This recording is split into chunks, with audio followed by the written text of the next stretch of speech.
আসসালামু আলাইকুম রহমতুল্লাহি বারাকাতু। প্রিয় শ্রোতা, আশা করি আপনারা সবাই ভালো আছেন। আমি আল্লাহর অশেষ রহমতে আলহামদুলিল্লাহ ভালো আছি। প্রিয় শ্রোতা, আজকে আমরা জানবো জান্নাতুল মাওয়া এবং জান্নাতুল আদনের বর্ণনা। 3 জান্নাতুল মাওয়া। জান্নাতুল মাওয়া শব্দের অর্থ ঠিকানা বা প্রকৃত আশ্রয়স্থল। নেককার ও শহীদদের রূহ বা আত্মাগুলো এখানে এসে আশ্রয় নেবে।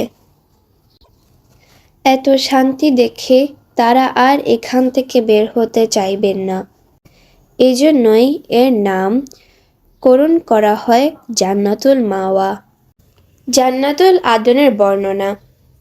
জান্নাতুল আদন অর্থ কোনো স্থানে স্থায়ীভাবে প্রতিষ্ঠিত হওয়া, বসবাস করা, চিরঞ্জীব ও চিরস্থায়ী জান্নাত।